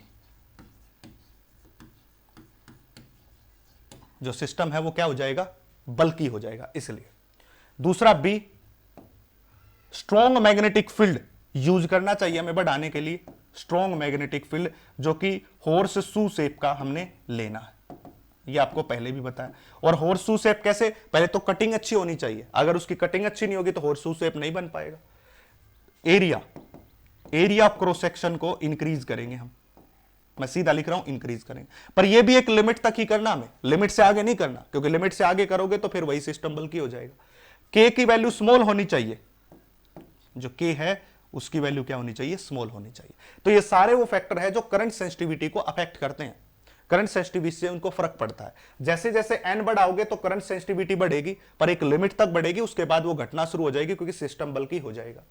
B को स्ट्रॉन्ग मैग्नेटिक फील्ड प्रोवाइड करोगे तो करंट सेंसिटिविटी ज्यादा, एरिया बढ़ाओगे एक लिमिट तक, लिमिट से आगे नहीं तो भी बढ़ेगी, और के को क्या रखना, स्मॉल। बट इसमें थोड़ा सा डिफरेंस है। अगर आप वोल्टेज सेंसिटिविटी की बात करते हो तो एन को बढ़ा दो एक लिमिट तक, बी को बढ़ा दो, ए को बढ़ा दो, के को स्मॉल कर दो, के को स्मॉल कर दिया, इसको इंक्रीज कर दिया, इसको भी इंक्रीज कर दिया। अब इसकी बात करो, अगर इस एन को बढ़ाते हो तो रेजिस्टेंस ऑटोमेटिक बढ़ता है, यानी कि ऊपर भी एन है नीचे आर है। एन बढ़ाने का मतलब उसकी लेंथ बढ़ाना, मैं पहले भी बता चुका हूं। नंबर ऑफ टर्न्स बढ़ती हैं तो उस वायर की लेंथ भी तो बढ़ती है। लेंथ बढ़ेगी तो इसका मतलब उसका रेजिस्टेंस भी क्या होगा, बढ़ेगा। इसका मतलब अगर आप एन बढ़ा रहे हो तो ये रेजिस्टेंस भी बढ़ रहा है, एन के बढ़ाने से रेजिस्टेंस भी बढ़ रहा है, तो ये वाला इफेक्ट इस वाले इफेक्ट को नेग्लेक्ट कर देगा। इसलिए वोल्टेज सेंसिटिविटी बढ़ाने के लिए आप एन के ऊपर कुछ ना करो, एन को छोड़ दो। मैं फिर से एक बार समझा रहा हूं आपको, दोबारा से समझे कि करंट सेंसिटिविटी में रेजिस्टेंस का फैक्टर नहीं है, इसलिए एन बढ़ाने से करंट सेंसिटिविटी बढ़ेगी एक लिमिट तक। बट जब आप वोल्टेज सेंसिटिविटी की बात करते हो तो जैसे ही आपने एन को बढ़ाया मतलब नंबर ऑफ टर्न्स को बढ़ा दिया, नंबर ऑफ टर्न्स को बढ़ा दिया तो लेंथ ऑफ वायर भी बढ़ गई, और लेंथ ऑफ वायर अगर बढ़ रही है तो जो रेजिस्टेंस वाला फैक्टर है वो भी क्या करेगा, बढ़ेगा। अब एन भी बढ़ रहा है, रेजिस्टेंस भी बढ़ रहा है, तो वोल्टेज सेंसिटिविटी डायरेक्टली आन के है और इनवर्सली आर के है, ये भी बढ़ रहा है ये भी बढ़ रहा है, तो दोनों एक दूसरे के इफेक्ट को नेग्लेक्ट कर देंगे। नेग्लेक्ट कर देंगे तो इनका इफेक्ट इस वोल्टेज सेंसिटिविटी पे ज्यादा नहीं आएगा। इसलिए हम कहते हैं कि एन को वोल्टेज सेंसिटिविटी में मत छेड़ो, करंट सेंसिटिविटी में छेड़ लो। वोल्टेज सेंसिटिविटी बढ़ाने के लिए बी को बढ़ाओ, ए को बढ़ाओ, के को स्मॉल कर दो, बस यही काम करने हैं। ठीक है भाई, तो ये आपका पूरा moving coil galvanometer, current sensitivity, voltage sensitivity और सेंसिटिविटी क्या होती है, ये पूरा टॉपिक था। इस प्रकार से आपका ये टॉपिक कवर अप किया है मैंने, जो भी किया है। ठीक है, साथ साथ इसको पढ़ते रहो, स्क्रीनशॉट लेते रहो, आपको बेनिफिट रहेगा। और मैंने कोशिश की है फुल ऑफ फ्लैश के साथ कि आपको कोई प्रॉब्लम्स ना हो। एक बार अगर आपने ये टॉपिक कर डाले तो उसके बाद आपको कोई प्रॉब्लम नहीं होगी, ये गारंटी अपनी है। इसलिए आप पूरी तरह से प्रिपेयर रहें करने के लिए। पूरा लेक्चर आपको करना होगा, एक एक दो दो चीजों से मैं आपको नहीं सिखा सकता। अब आगा conversion to ammeter and voltmeter, ये है, यानी कि उसी गैल्वेनोमीटर को एमीटर में भी बदलना है और वोल्टमीटर में बदलना है, दो काम करने हैं। कन्वर्जन से पहले अगर मैं आपको एक छोटा सा टॉपिक समझाऊं, यहां पे छोटा सा टॉपिक पर समझाऊं, और उस टॉपिक का नाम होगा shunt.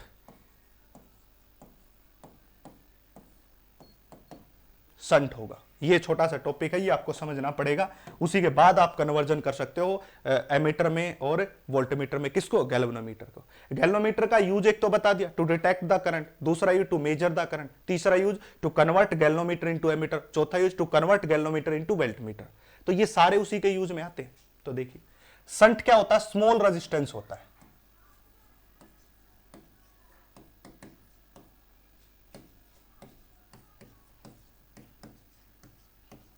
Always apply in parallel to circuit। ये पैरेलल का ऐसा सिंबल लगा दिया, आप पूरा लिख ले, सर्किट टू प्रोवाइड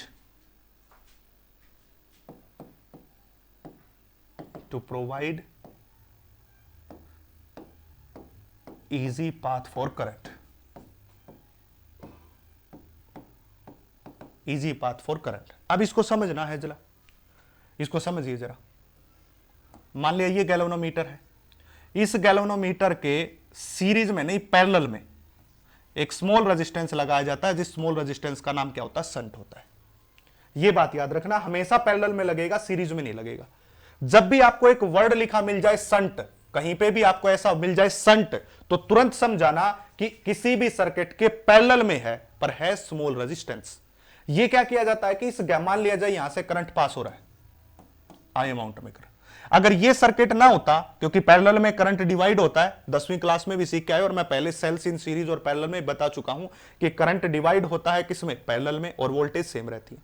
तो आप समझिए इस करंट को दो रास्ते दिखाई दिए, एक इसमें से जाएगा जो करंट जाएगा IG, और इसमें से कौन बच गया, I माइनस IG, यानी कि पूरा करंट I था, I में से इसने कितना ले लिया, IG, तो बचा कितना, I में से IG घटा दो, यहां से कौन आ गया, IG, यहां कौन आ गया, I माइनस IG, फिर से दोनों मिल गए तो करंट कितना बन गया, I बन गया।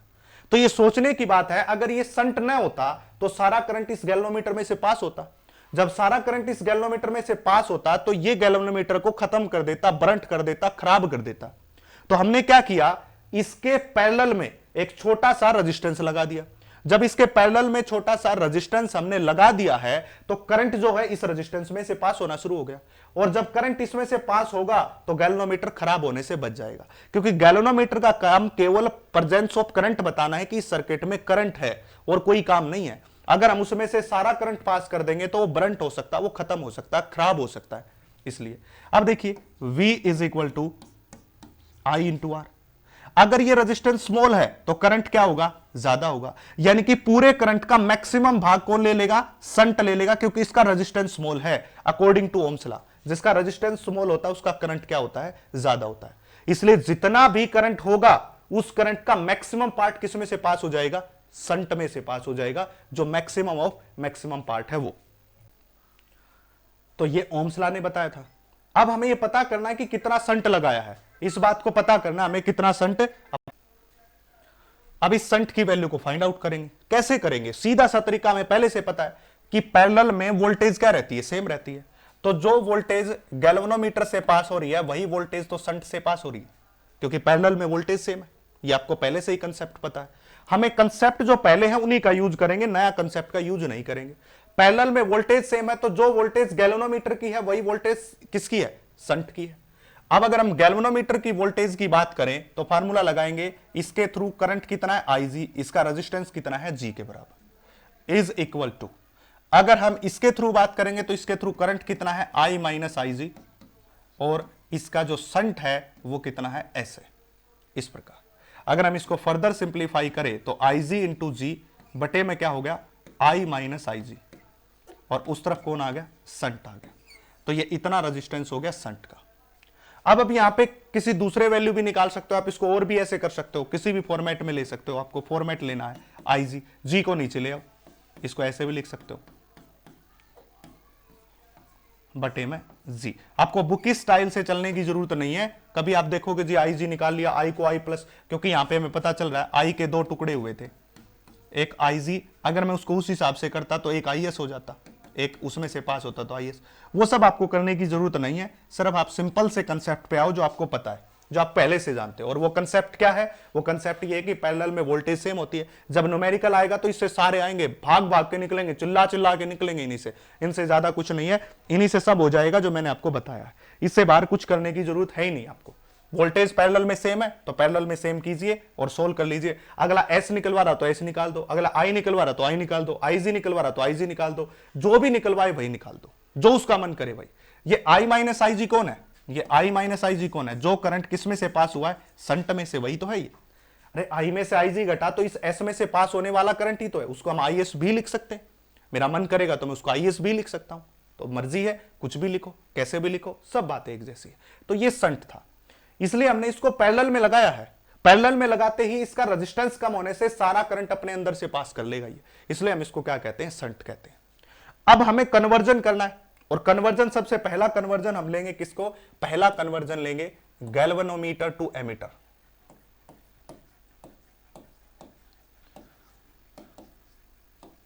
टू एमीटर, पहले एमीटर को ही करना, वोल्ट मीटर को नहीं करना, उसका भी रीजन मैं आपको बता दूंगा क्यों करना है। गैल्वेनोमीटर टू एमीटर, गैल्वेनोमीटर को एमीटर में बदलने के लिए क्या करना होगा हमें, मान लिया ये गैल्वेनोमीटर है, इसको एमीटर में बदलना है तो इसके पैरेलल में एक स्मॉल रेजिस्टेंस लगाना होगा। ऐसे जैसे इसके पैरेलल में स्मॉल रेजिस्टेंस लगेगा तो ये किस में कन्वर्ट हो जाएगा भैया, एमीटर में कन्वर्ट हो जाएगा। देखिए प्यारे बच्चों, फिजिक्स बड़ी खूबसूरत है, सिमेट्री से चलती है, एक बात दूसरी जगह यूज होती है। अगर आपको यूज करना आ गया तो आप समझिए फिजिक्स के अंदर बहुत अग्रणी हो जाएंगे, बहुत आगे हो जाएंगे। अब जैसे इस गैल्वेनोमीटर के पैरेलल में एक स्मॉल रेजिस्टेंस लगा दिया तो एमीटर में बदल गया। याद रखना, पजल होंगे, मैं कहां पजल होंगे मैं वो भी बताता हूं। जब गैल्वेनोमीटर के पैरेलल में स्मॉल रेजिस्टेंस लगाया तो वो एमीटर में कन्वर्ट हो जाता है। अब इसी से पहले पढ़ने वाला टॉपिक कौन सा था, गैल्वेनोमीटर के पैरेलल में स्मॉल रेजिस्टेंस लगाने को क्या कहते हैं, संट कहते हैं, संट कहते हैं। तो इसका मतलब जो स्मॉल रेजिस्टेंस है इसका नाम ही संट है, ये बात समझिए। यहां से हमने करंट I दिया था, I में से एक पार्ट इसमें चला गया जिसका नाम है IG, और दूसरा पार्ट इसमें से आ गया जिसका नाम है IS। यहां से फिर से कौन आ गया, IG, यहां से कौन आ गया, IS आ गया। टोटल मिला के फिर से क्या बन गया, I बन गया। इस प्रकार से तो हम कैसे कन्वर्ट करेंगे? बाय शंटिंग, बस इतना लिखना है, by shunting we convert galvanometer into ammeter. जैसे ही वर्ड लिखते हो शंटिंग, तो अगले को समझ आ गया कि ये स्मॉल रेजिस्टेंस पैरेलल में बोल रहा है। जैसे ही एक वर्ड आपने जोड़ दिया ना शंटिंग, तो तुरंत वो समझ गया कि इस गैल्वेनोमीटर के पैरेलल में एक स्मॉल रेजिस्टेंस जोड़ा गया है, इसलिए हम इसने इसको क्या बोला है? शंटिंग बोला है कि उसकी शंटिंग कर दो। अब हम कितना शंट लगाएं? हमारे पास क्वेश्चन क्या बन के आ गया? कितना शंट लगाएं कि ये गैल्वेनोमीटर एमीटर में कन्वर्ट हो जाए? तो हमें फिर से वही अपनी बातें लगानी है कि जो पैरेलल होता है उसमें वोल्टेज सेम होता है। पैरेलल में वोल्टेज सेम है तो हम क्या करेंगे? IG इंटू में G, उसका हो गया, और इसका कितना हो गया? दैट इज IS इंटू में S, ये हो गया। अब इसको सोल्व करेंगे तो हमारे पास हो जाएगा IG इंटू G बटे में IS, that is the shunt. इतना शंट लगा दो, इतना रेजिस्टेंस लगा दो, पैरेलल में वो किस में कन्वर्ट हो जाएगा? एमीटर में। तो इतने शंट की जरूरत होगी, this much shunt is required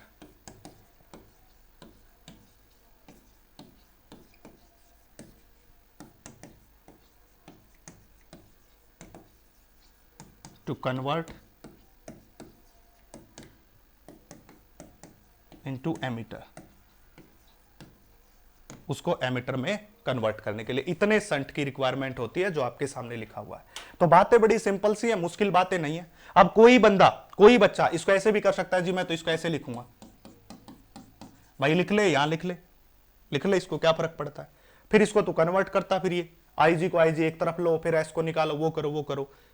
और मैं आपको बता दूं, जब न्यूमेरिकल करोगे तो इससे निकलाएंगे, सीधे डायरेक्ट न्यूमेरिकल निकलाएंगे, आपको कुछ करने की जरूरत ही नहीं पड़ेगी। बस कंसेप्ट क्या याद रखना, पैरेलल में वोल्टेज क्या रहती है? सेम रहती है। अब खास बात एमीटर के बारे में, अभी जो एमीटर हमने कर लिया उसकी खास बात। पहली खास बात, आइडियल जो एमीटर होता है, ideal ammeter have zero resistance, have zero resistance. याद रखना, एक नंबर में पूछे जाने वाला क्वेश्चन जो पहले भी आ चुका है, जीरो रेजिस्टेंस। उसका रेजिस्टेंस कितना होता है? जीरो रेजिस्टेंस आइडियल एमीटर का। अगर वो आइडियल नहीं है तो कुछ ना कुछ हो सकता है, आधा ampere, 0.5 ampere, 0.2 ampere, 0.3 ampere, sorry ohm, गलत बोल दिया, एम्पियर नहीं, ओम, 0.2 ओम, 0.3 ओम, 0.5 ओम या 0.8 ओम। बट अगर वो आइडियल है तो उसका जो रेजिस्टेंस है वो क्या होगा? जीरो। दूसरा बात, ऑलवेज याद रखना भाई, ऑलवेज ज्वाइंड इन सीरीज। हमेशा किस में लगाओगे? सीरीज में, ज्वाइंड इन सीरीज। हमेशा इसका यूज सीरीज में लगाने के लिए करना, कभी पैरेलल में नहीं लगेगा, सीरीज में लगेगा। क्यों सीरीज में लगेगा? समझिए, मान लिया जाए एक ये रेजिस्टेंस है R, कितने का है? 10 ओम का है।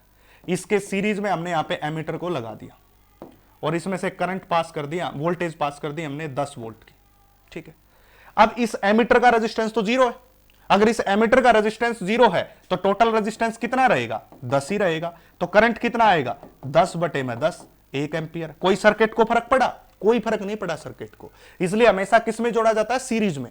अगर गलती से इसी को पैरेलल में जोड़ दिया, अगर मान लिया जाए ये आपका क्वेश्चन के रूप में आता है, क्वेश्चन के रूप में आता है कि why the ammeter always joined in series, तो आप पहले एक डायग्राम बनाइए, when we joined in the series then, अब यहां पे R रख दिया, A रख दिया, 10 रख दिया, ऐसे। आप इसकी जगह R रख लो, 10 मत रखो।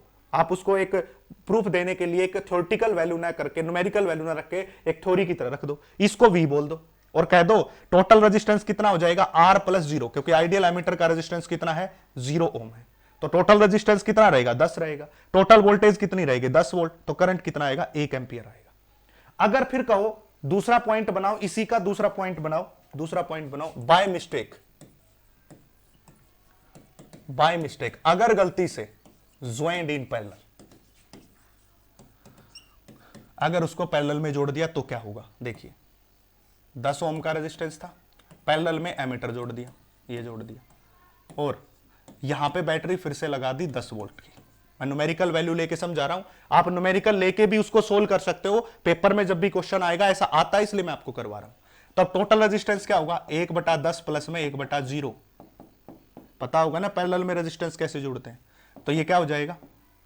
तो 10 और 0 के मल्टीप्लाई करोगे तो 0 आ जाएगा, और ऊपर क्या होगा? 0 प्लस में 10, तो 10/0। किसी के बटे में 0 क्या होता है? इन्फिनिटी। मतलब रेजिस्टेंस कितना हो गया? इन्फिनिटी हो गया, अवरोध पैदा कर देगा। अगर आप उल्टा भी करते हो, मान लो 1/RT करते हो तो 0/10 जीरो हो गया ना, तो टोटल रेजिस्टेंस कॉम्बिनेशन का कितना बना दिया, जीरो बना दिया। अब रेजिस्टेंस का कॉम्बिनेशन जीरो हो गया तो करंट भी क्या बनेगा, जीरो बनेगा।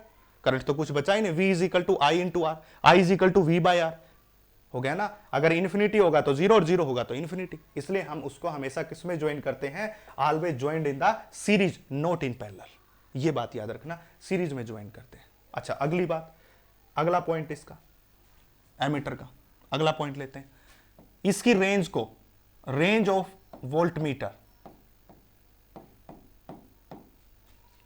सॉरी एमीटर की बात चल रही है, वोल्ट मीटर की नहीं, range of ammeter can not be decrease. इसकी रेंज को डिक्रीज नहीं किया जा सकता बट इंक्रीज कर सकते हैं, केवल only increase.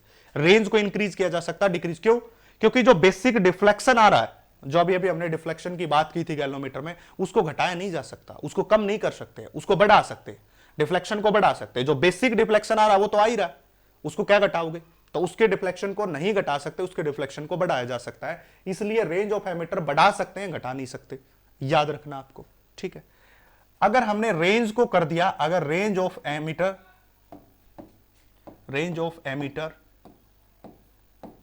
Become n times, अगर उसकी रेंज n टाइम्स, और मैं आपको बता रहा हूं ये जितने भी पॉइंट लिखवा रहा हूं एमीटर के बारे में, ये ऐसे ही नहीं है, सर्च करके पूरा आपके लिए लेके आया हूं, पूरी एनसीईआरटी को उठा के, पूरे नई बुक को उठा के फिर आपके लिए लेके आया हूं, क्योंकि ये पॉइंट में से क्वेश्चन आते हैं, याद रखना ये बात। तो नया जो रेजिस्टेंस बनेगा, अगर range of ammeter become n times हो गई है, तो जो नया रेजिस्टेंस बनेगा वो बन जाएगा इस प्रकार से, that is G divided by में n-1, ये क्या हो जाएगा, ये नया रेजिस्टेंस हो जाएगा, ठीक है भाई। तो नया जो संट रेजिस्टेंस बनेगा, जो नया संट लगाना पड़ेगा, वो हो जाएगा G/n-1। तो इसकी रेंज को डिक्रीज नहीं किया जा सकता, बढ़ाया जा सकता। Range of ammeter become n times, तो संट इतना रिक्वायर्ड होगा। और इससे पहले वाला पॉइंट, एमीटर आइडियल होगा तो जीरो रेजिस्टेंस, और हमेशा किसमें ज्वाइंट होता है, सीरीज में। तो ये सारे गैल्वेनोमीटर को एमीटर में बदला, फिर उसके बाद जो जो पॉइंट थे इसके मैंने वो सारे आपके सामने कवर अप कर दिए। अब अगली बात करते हैं दूसरा पॉइंट, और दूसरा पॉइंट है गैल्वेनोमीटर टू वोल्ट मीटर। बिल्कुल सिमेट्री से चलाना सिखाएंगे आपको, देखो मुश्किल नहीं बनाएंगे। अभी क्या सिखाया, जब गैल्वेनोमीटर को एमीटर में बदलना है तो पैरेलल में एक रेजिस्टेंस लगाया, वहां उल्टा कर दो। अगर आपको गैल्वेनोमीटर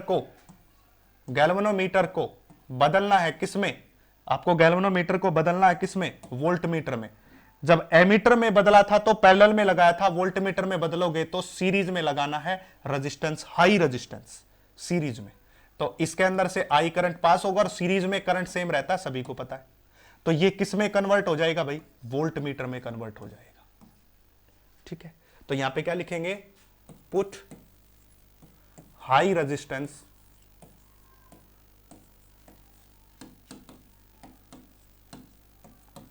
इन सीरीज, ठीक है। अगर हाई रेजिस्टेंस सीरीज में लगाते हो तो वोल्ट मीटर में कन्वर्ट होता है, और अगर स्मॉल रेजिस्टेंस पैरेलल में लगाते हो तो एमीटर में कन्वर्ट होता है। बच्चे पजल होते हैं, एमीटर में और वोल्ट मीटर में उल्टा कर देते, जब एमीटर में बदलवा देता सीरीज में लगा देते और वोल्ट मीटर में पैरेलल में लगा देते, गलत है, याद रखना आपको ये बात। इसलिए कहा था कि देखो पहले अल्फाबेट में ए आता है एमीटर, तो पहले पैरेलल आएगा, पी आएगा, वहां ए यहां पी, ठीक है ना। तो क्योंकि PQRS सीरीज, PQRS सीरीज बाद में P पहले आ गया, ए पहले आ गया, तो पहले वाले पहले, अल्फाबेटिक ऑर्डर उठा रहा हूं, एमीटर का ए पहले है, पैरेलल का P पहले है, हो गया। अब दूसरा हो गया वोल्ट मीटर। एमीटर और वोल्ट मीटर को जब कंपेयर करोगे तो ए पहले आएगा, वी बाद में, तो बाद वाले में सीरीज में, ठीक है, इस प्रकार से। अब सीरीज में वोल्टेज सेम है तो वोल्टेज कितनी होगी, वी, सॉरी सीरीज में करंट सेम है तो वोल्टेज निकालो, वोल्टेज हो जाएगी आई इंटू में आर प्लस में जी, ये हो गया टोटल रेजिस्टेंस। जी कौन है, गैल्वेनोमीटर रेजिस्टेंस है भाई, गैल्वेनोमीटर रेजिस्टेंस है ये जी, बार बार जो मैं लिख रहा हूं ये गैल्वेनोमीटर का रेजिस्टेंस है। तो total voltage I is equal to R plus G. मुझे क्या चाहिए, R चाहिए, क्योंकि मुझे बताना है कि मैं कितना R लगाऊं सीरीज में ताकि वो किस में कन्वर्ट हो जाए, वोल्ट मीटर में। तो I को नीचे ले आओ, उधर बच गया R प्लस में G, तो हम यहां लिखेंगे V बाय में I, G को इस तरफ लेके आओगे तो माइनस का इज इक्वल टू में R, तो इतना रेजिस्टेंस सीरीज में लगा दो, वोल्टमीटर में कन्वर्ट हो जाएगा। बस ये करना है। जब हमने पहले किया था तो वहां एस की वैल्यू निकाली थी, और यहां किया है तो हमने किसकी वैल्यू निकाल दी, आर की वैल्यू। अब इतना रेजिस्टेंस जैसे ही सीरीज में लगाएंगे तो वो किस में कन्वर्ट हो जाएगा, वोल्टमीटर में। अब इसी प्रकार इस वोल्टमीटर की कैरेक्टरिस्टिक्स जो हमने पहले बात की थी एमीटर की, वैसे ही। तो पहले आइडियल वोल्टमीटर अगर है, अगर वो आइडियल वोल्टमीटर है तो उसका रेजिस्टेंस इंफिनिटी रेजिस्टेंस होता है भाई, इंफिनिटी रेजिस्टेंस होता है उसका, इंफिनिटी, बहुत हाई। अगर आइडियल नहीं है तो इंफिनिटी से कुछ कम होगा, अगर आइडियल है तो इंफिनिटी होगा। और हमेशा किस में ज्वाइन किया जाएगा, ज्वाइंड इन पैरेलल, ऑलवेज, हमेशा पैरेलल में ज्वाइन करोगे भाई, कभी भी सीरीज में नहीं लगेगा, हमेशा पैरेलल में लगेगा। अगला, range of voltmeter can be decrease और इंक्रीज, कैन बी डिक्रीज और इंक्रीज। इसकी रेंज को बढ़ाया भी जा सकता, घटाया, पर उसकी नहीं बढ़ाया जा सकता क्योंकि वो डिफ्लेक्शन पे बेस्ड काम करता है और ये रेजिस्टेंस पे बेस्ड काम करता है, इसलिए इसकी रेंज को बढ़ा भी सकते हो, घटा भी सकते हो, इसलिए। अगला पॉइंट इसके बाद, range of voltmeter can be decrease और increase if range become N times. अगर रेंज बिकम एन टाइम्स, अगर रेंज एन टाइम्स हो जाती है, उसकी रेंज एन टाइम्स हो जाती है, तो जो उसका रेजिस्टेंस है वो भी कितना हो जाएगा, वो भी इस प्रकार से हो जाएगा। ये जो रेजिस्टेंस, ये वाला resistance G into N minus one, वहां क्या था, G by N minus one था, यहां क्या होगा, G into N minus one, इस प्रकार हो जाएगा। ठीक है भाई, तो ये आपका वोल्टमीटर के बारे में था, वो आपके एमीटर के बारे में था। अब एक बात सोचिए, आइडियल वोल्टमीटर को कभी सीरीज में जोड़ दिया गलती से तो उसका रेजिस्टेंस क्या, इन्फिनिटी है, इन्फिनिटी है तो दीवार मन के खड़ा हो जाएगा, करंट के सामने पास ही नहीं होने देगा। तो हम क्या कहेंगे, अगर गलती से उसको सीरीज में जोड़ दिया, किसको, वोल्टमीटर को, सो वोल्टमीटर हैव इन्फिनिटी रेजिस्टेंस, तो it blocks the current, current को पास ही नहीं होने देगा। मैं कहता हूं एक दीवार है आपके सामने, इसमें से टक्कर मार के निकल जाइए, आप निकल सकते हो, कहोगे जी ये तो इन्फिनिटी रेजिस्टेंस लगा दिया ना, दीवार हमसे थोड़ी ना टूटेगी, हम बुलडोजर थोड़ी ना, बुलडोजर बाबा थोड़ी ना, हमारे तो सर पे जाएंगे तो सर और फूट जाएगा उसमें, क्योंकि उस दीवार ने इन्फिनिटी रेजिस्टेंस लगाया, इसीलिए तो हुआ। इसी प्रकार जब वोल्टमीटर को गलती से सीरीज में जोड़ दिया तो वो दीवार बन के खड़ा हो जाएगा, क्योंकि इन्फिनिटी रेजिस्टेंस है, पार नहीं होने देगा करंट को, इसलिए हमेशा किसमें ज्वाइन करते हैं, पैरेलल में, और उसको किसमें ज्वाइन करते हैं, सीरीज में। तो सारी बातें हमने किसके बारे में बताई, एमीटर, सारी बातें voltmeter, current sensitivity, voltage sensitivity, moving coil galvanometer, पूरा फुल फ्लैश। अब इसके बाद इन लेक्चर में आपको कुछ पढ़ने की जरूरत नहीं पड़ेगी, ये गारंटी अपनी है। अब इसके कुछ न्यूमेरिकल भी देखेंगे, जो न्यूमेरिकल है कैसे कैसे पूछे जा सकते हैं इससे, तो वो थोड़े से आपको अच्छे से समझाएंगे हम। आज ये थोड़ा पैटर्न मिसमैच हो गया भाई, थोड़ा सा आज एडजस्ट कर ले, ऊपर नीचे हो गया। देखिए, a galvanometer reads 5 volt at full scale deflection, 5 volt यानी कि वोल्टेज उसने कितनी दे दी, 5 वोल्ट पे फुल स्केल डिफ्लेक्शन को नोट करता है। And it is graded according to the resistance per volt at full scale division as 5000 ohm per volt, यही दे रहा ना, यानी कि 5000 ओम पर वोल्ट। अब इसको जरा ध्यान से समझो, ये क्या दिखाई दे रहा है, ऊपर रेजिस्टेंस की यूनिट है, नीचे वोल्टेज की। अगर आपने ओम्स लॉ पढ़ा होगा तो फार्मूला होता है V is equal to I into R. अगर V बाय आर करोगे तो क्या मिलेगा, करंट मिलेगा, V बाय आर करोगे तो करंट मिलेगा। पर यहां क्या R बाय V है, R बाय V को V बाय आर करना तो पलट दो, अगर मैं इसको पलट दूं 1/5000 लिख दूं ऐसे, तो ये क्या बन जाएगा, करंट बन जाएगा। और करंट क्या, IG, गैल्वेनोमीटर का करंट, क्योंकि ये किस पे, फुल स्केल डिफ्लेक्शन पे, देख लीजिए फुल स्केल डिफ्लेक्शन पे है, और फुल स्केल डिफ्लेक्शन पे जो होता है वो करंट IG होता है, वोल्टेज VG होती है। करंट IG होता है गैल्वेनोमीटर का करंट, और वोल्टेज VG होती है वोल्टेज ऑफ गैल्वेनोमीटर, याद रखना इस प्रकार से। सिंपल सी बात थी, उसको मोड़ के दिखाया, मैंने उसको सिंपल कर दिया, वापस कुछ नहीं किया, मैंने उसको वापस सिंपल कर दिया कि ये क्या दे रहा है, R बाय V, उल्टा कर दोगे तो V बाय R मिल जाएगा। अब आगे, how will you convert into A voltmeter that reads 20 volt at full scale deflection. आपके पास जो अभी दे रखा है वो 5 वोल्ट का है, और उसको आपको कन्वर्ट करना है किसमें, 20 वोल्ट में, यानी कि आपको जो सिस्टम दे रखा है वो 5 वोल्ट का दे रखा है, देख लीजिए, कन्वर्ट किसमें करना, 20 वोल्ट में, यही चैलेंज है। तो हमें जो एक्स्ट्रा वोल्टेज मिली वो कितनी मिली, 15 वोल्ट और मिली, समझ आ रहा होगा ना। 5 वोल्ट का तो पहले से है, बनाना कितने का, 20 का, तो हमें जो एक्स्ट्रा वोल्टेज की रिक्वायरमेंट है वो 15 वोल्ट है, उस 15 वोल्ट के लिए कितना रेजिस्टेंस चाहिए वो निकाल दो, दैट इज ये हो गया V, that is V is equal to में I इंटू में R। तो वोल्टेज कितनी है 15 है और I कितना है ये निकाल रखा 1 बटे में 5000, तो कितना होगा 1 2 3 और 15 5 75, इतना रेजिस्टेंस। समझ आ गया भाई, इतना रेजिस्टेंस लगाना पड़ेगा। मैंने अभी अभी आपको बताया, समझिए इस बात को। How will you convert it into A volt meter. Volt meter में अभी अभी मैंने आपको बताया था कि जब गैल्वेनोमीटर को वोल्ट मीटर में बदलना है तो एक हाई रेजिस्टेंस सीरीज में लगाना पड़ेगा।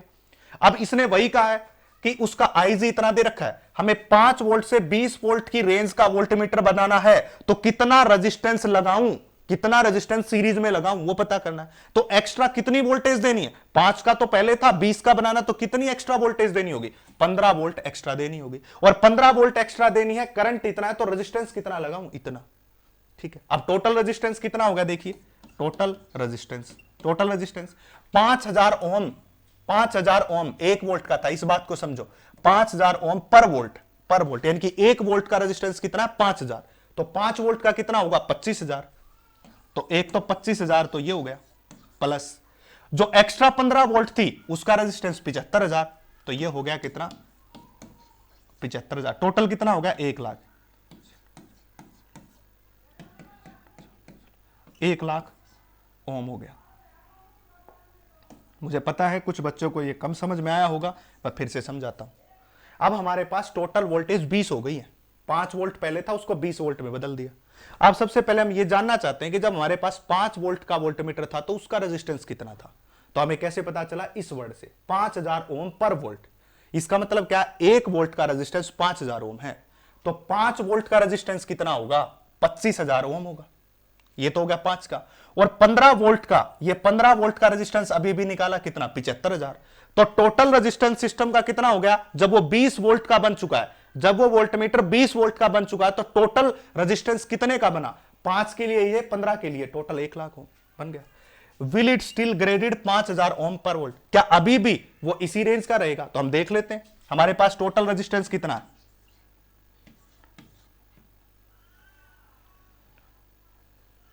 ये हो गया, ये क्या ओम बटे में वोल्टेज कितनी टोटल 20, क्योंकि नया वोल्टमीटर बन गया ना, कहने का मतलब जो पुराना वोल्टमीटर था 5 वोल्ट का वो ग्रेडेड था 5000 ओम पर वोल्ट पर, जब नया वोल्टमीटर 20 वोल्ट का बन गया क्या वो भी इतने पे ही ग्रेड रहेगा, तो देख लेते चेक कर लेते हैं। तो ये क्या आ गई वोल्टेज आ गई, तो कैंसिल आउट करोगे तो फिर से क्या आ गया 5000 ओम पर वोल्ट आ गया, 5000 ओम पर वोल्ट, तो बिल्कुल यस, इसका उत्तर क्या होगा यस, उसी पे ग्रेड होगा, उसी पे ग्रेड होगा जो पहले वाला था। तीसरा, will you prefer this voltmeter to one that is graded 2000 ohm per volt. देखिए मैं प्रेफर करूंगा किसका, मैं प्रेफर करूंगा 5000 ओम पर वोल्ट का, न कि 2000 वोल्ट पर ओम का, ओम पर वोल्ट का। क्यों कहोगे सर ऐसा क्यों करोगे, क्योंकि जितनी ज्यादा इसकी ओम पर वोल्ट होगी, यानी कि 1 वोल्ट का जितना ज्यादा रेजिस्टेंस होगा, ये जितना ज्यादा हाई होगा उतनी ही वोल्टेज को मेजर करने की एक्यूरेसी होगी, तो ये हाईली एक्यूरेट होगा, एक्यूरेसी भी इसकी क्या होगी ज्यादा, और जितना कम होगा उतनी एक्यूरेसी कम होगी, इसलिए मैं इसको प्रेफर करूंगा नहीं कि इसको प्रेफर करूंगा, इस प्रकार से। तो आपको ये दिमाग लगाना पड़ेगा, आपको सोचना पड़ेगा। सबसे पहले तो हमने दिमाग लगाया 5000 ओम पर वोल्ट है तो R/V है, उससे आईजी निकाल लिया। फिर इसने क्या बोला था 5 वोल्ट को 20 वोल्ट में कन्वर्ट कर दो, तो हमें एक्स्ट्रा कितनी वोल्टेज देनी पड़ेगी 15 वोल्ट, तो 15 वोल्ट के लिए कितना रेजिस्टेंस लगाऊं, इतना। तो ये तो 15 वोल्ट का रेजिस्टेंस है, 5 वोल्ट का रेजिस्टेंस कितना था 1 वोल्ट का 5000, तो 5 का कितना 25000, टोटल रेजिस्टेंस हो गया लाख ओम। क्या जब ये 20 वोल्ट का बन चुका है, अब 5 से 20 वोल्ट का बन चुका है, क्या फिर भी इतने पे ग्रेड होगा, तो हम डिवाइड करके देख लेते हैं, हाँ जी होगा। फिर कौन सा प्रेफर करोगे 5000 वाला 2000 वाला, 5000 वाला, जितनी ज्यादा ओम पर वोल्ट उतना ही वो बेस्ट होगा, उतना ही ज्यादा एक्यूरेसी के साथ होगा, इसलिए उसको प्रेफर करेंगे। स्क्रीनशॉट ले ले भाई। अगला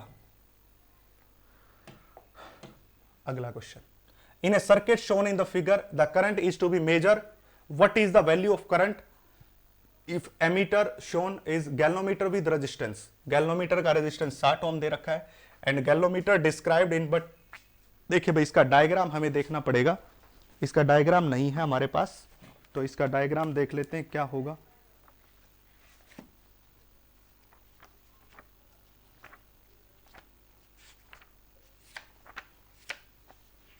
चेक करना पड़ेगा क्योंकि डायग्राम मिस हो चुका है इसमें। डायग्राम कुछ ऐसा है,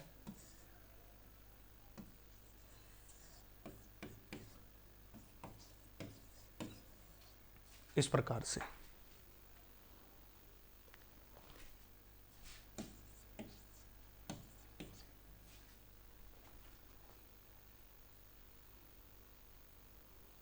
ये है भाई कुछ इस तरह से, ठीक है। ये एमीटर या गैल्वेनोमीटर एक ही बात होती है। अगर कहीं आपको एमीटर लिखता है या गैल्वेनोमीटर लिखता है तो उसको अलग अलग समझने की जरूरत नहीं है, आप इसको गैल्वेनोमीटर भी कह सकते हो, क्योंकि ये भी करंट को डिटेक्ट करता है और मेजर करता है, ये भी करंट को डिटेक्ट और मेजर करता है, ठीक है। तो हमने क्या कहा, in the circuit the current is to be measured, what is the value of current if ammeter shown is galvanometer with resistance R G is 60 ohm. अगर इसका रेजिस्टेंस 60 ओम का है, ठीक है, इस प्रकार से, तो टोटल रेजिस्टेंस कितना बनेगा, 60 ओम का ये, 3 ओम का ये, तो टोटल बन गया कितना, 63 ओम, क्योंकि दोनों सीरीज में।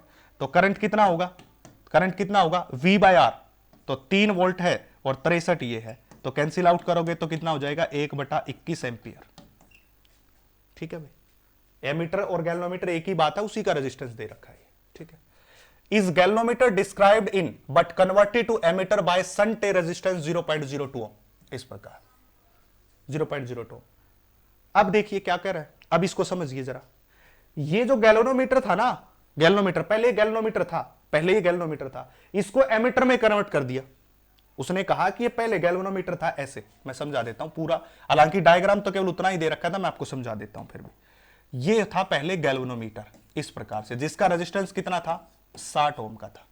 फिर कहा उसने इस गैल्वेनोमीटर को एमीटर में बदल दिया, कितना रेजिस्टेंस लगा के, 0.02 ओम, और हमेशा किस में लगता है भाई, पैरेलल में लगता है। गैल्वेनोमीटर को एमीटर में बदलने के लिए पैरेलल में लगता है, कितना लगा दिया, 0.02 ओम का रेजिस्टेंस लगा दिया।